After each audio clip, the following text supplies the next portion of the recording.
The moon illusion is an optical illusion which causes the moon to appear larger near the horizon than it does higher up in the sky. It has been known since ancient times and recorded by various cultures. The explanation of this illusion is still debated. Proof of illusion, a popular belief, stretching back at least to Aristotle in the 4th century BC, holds that the moon appears larger near the horizon due to a real magnification effect caused by the Earth's atmosphere. This is not true. Although the atmosphere does change the perceived color of the moon, it does not magnify or enlarge it. In fact, the visual image of the moon is about 1.5% smaller when it is near the horizon than when it is high in the sky, because it is farther away by nearly 1 Earth radius. Atmospheric refraction also makes the image of the moon slightly smaller in the vertical direction. The angle that the full moon subtends at an observer's eye can be measured directly with a theodolite to show that it remains constant as the moon rises or sinks in the sky. Photographs of the moon at different elevations also show that its size remains the same. A simple way of demonstrating that the effect is an illusion is to hold a small object at arm's length with one eye closed, positioning it next to the seemingly large moon. When the moon is higher in the sky, positioning the same object near the moon reveals that there is no change in size.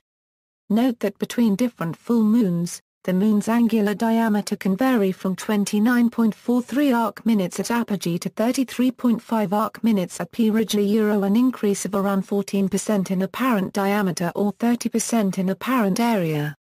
This is because of the ellipticity of the moon's orbit. Possible explanations: the size of an object in our view can be measured either as angular size or physical size. As far as human perception is concerned, these two concepts are quite distinct. For example, if two identical, familiar objects are placed at distances of 5 and 10 meters respectively, then the more distant object subtends approximately half the angle of the nearer object, but we do not normally perceive that it is half the size. Conversely, if the more distant object did subtend the same angle as the nearer object, then we would normally perceive it to be twice as big. A central question pertaining to the moon illusion, therefore, is whether the horizon moon appears larger because its perceived angular size seems greater, or because its perceived physical size seems greater, or some combination of both. There is currently no firm consensus on this point. Most recent research on the moon illusion has been conducted by psychologists specializing in human perception. After reviewing the many different explanations in their 2002 book The Mystery of the Moon Illusion, Ross and Plug conclude no single theory has emerged victorious. The same conclusion is reached in the 1989 book, The Moon Illusion, edited by Hershenson, which offers about 24 chapters written by different illusion researchers. Refraction and distance equals. Ptolemy attempted to explain the moon illusion through atmospheric refraction in the Almagest, and later as an optical illusion due to apparent distance, although interpretations of the account in the Optics are disputed. In the Book of Optics, Ibn al-Haytham repeated refraction as an explanation, but also proposed an explanation based in human perception. His argument was that judging the distance of an object depends on there being an uninterrupted sequence of intervening bodies between the object and the observer. However, since there are no intervening objects between the Earth and the Moon, the observed distance is inaccurate and the Moon appears larger on the horizon. Through additional works based on Ibn al-Haytham's explanation, the moon illusion came to be accepted as a psychological phenomenon in the 17th century. Apparent distance hypothesis equals. An apparent distance theory evidently was first clearly described by Cleomedes around 200 AD. The theory proposes that the horizon moon looks larger than the zenith moon because it looks farther away. When we see objects such as clouds, birds, and aeroplanes in the sky, those near the horizon are typically farther away from us than those overhead. This may result in the perception of the sky itself as a comparatively flat or only gently curving surface in which objects moving towards the horizon always recede away from us. In 1813, Schopenhauer wrote about this, that the moon illusion is purely intellectual or cerebral and not optical or sensuous. The brain takes the sense data that is given to it from the eye and it apprehends a large moon because our intuitively perceiving understanding regards everything that is seen in a horizontal direction as being more distant and therefore as being larger than objects that are seen in a vertical direction. The brain is accustomed to seeing terrestrially Euro-sized objects in a horizontal direction and also as they are affected by atmospheric perspective, according to Schopenhauer. If we perceive the moon to be in the general vicinity of the other things we see in the sky, we would expect it to also recede as it approaches the horizon, which should result in a smaller retinal image. But since its retinal image is approximately the same size whether it is near the horizon or not, our brains, attempting to compensate for perspective, assume that a low moon must be physically larger. Extensive experiments in 1962 by Kaufman and Rock showed that a crucial causative factor in the illusion is a change in the pattern of cues to distance, comparable to the Ponzo illusion. The horizon moon is perceived to be at the end of a stretch of terrain receding into the distance, accompanied by distant trees, buildings and so forth, all of which indicate that it must be a long way away, while these cues are absent from the zenith moon. Experiments by many other researchers have found the same result. Namely, when pictorial cues to a great distance are subtracted from the vista of the large-looking horizon moon it looks smaller. When pictorial cues to an increased distance are added into the vista of the zenith moon, it appears larger. A potential problem for the apparent distance theory has been that very few people perceive the horizon moon as being both larger and farther away. Indeed, most people say the horizon moon looks both larger and closer than the zenith moon. Most of the rest say it looks larger and about the same distance away as the zenith moon, with a few people reporting no moon illusion at all. However, the response that the horizon moon appears larger, but not closer than the zenith moon could be because the viewer's logic confounds his or her perception. Because the viewer knows that the moon can't possibly be physically farther away, he or she is not consciously aware of the perception.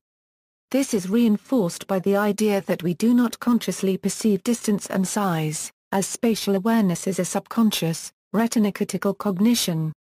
Nevertheless, the apparent distance explanation is the one most often found in textbooks. Those advocating the apparent distance hypothesis might counter that in the Ponzo illusion, people do not perceive one line to actually be farther away than another either, or that everything on the horizon is perceived as farther away, out of the habit that this is true for every object ever seen there. Relative size hypothesis equals. Historically, the best-known alternative to the apparent distance theory has been a relative size theory. This states that the perceived size of an object depends not only on its retinal size, but also on the size of objects in its immediate visual environment. In the case of the moon illusion, objects in the vicinity of the horizon moon exhibit a fine detail that makes the moon appear larger, while the zenith moon is surrounded by large expanses of empty sky that make it appear smaller. The effect is illustrated by the classic Ebbinghaus illusion, where a circle appears larger when surrounded by smaller circles, than it does when surrounded by larger circles. Angle of regard hypothesis equals. According to the angle of regard hypothesis, the moon illusion is produced by changes in the position of the eyes in the head accompanying changes in the angle of elevation of the moon. Though once popular, this explanation no longer has much support. One obvious problem with this theory is that it would suggest that changing the position of the viewer's head and thereby the relative position of the viewer's eyes when looking at the moon would somehow change or remove the moon illusion. That in fact, is not the case. The moon illusion remains intact independent of the position of the viewer's head relative to the position of the moon. Historical references. Immanuel Kant refers to the moon illusion in his 1781 text Critique of Pure Reason, when he writes that the astronomer cannot prevent himself from seeing the moon larger at its rising than some time afterwards, although he is not deceived by this illusion. Schopenhauer was cited above. Wade shortly summarizes historical references to the moon illusion starting with Aristotle. He lists quotes by Aristotle, Ptolemy, Ibn al-Haytham, John Peckham, Leonardo da Vinci, Rena Copyright Descartes, Benedetto Castelli, Pierre Gassendi, Thomas Hobbes, J. Rawhalt, Nicholas Malebranche, William Molyneux, J. Wallace, G. Berkeley, J. T. Desaguliers, W. Porterfield, R. Smith, C. N. Lacat, D. Hartley, Thomas Young, and Carl Friedrich Gauss. References. External links: A Vision scientist reviews and critiques moon illusion theories. Another careful review of moon illusion research. A physicist offers opinions about current theories, some are moon illusion NASA. Finally, Why the Moon Looks Big at the Horizon and Smaller When Higher Up by Don McCready, Professor Emeritus, Psychology Department, University of Wisconsin-Whitewater, revised November 10, 2004, retrieved October 31, 2015. Why does the Moon look so big now? Why does the Moon appear bigger near the horizon? Moon Illusion Illustrated, Moon Illusion discussed at Bad Astronomy website, New Thoughts on Understanding the Moon Illusion. Carl J. Winning, Planetarian, December 1985. Father-son scientists confirm why horizon moon appears larger, Astronomy Picture of the Day June 16, 2009.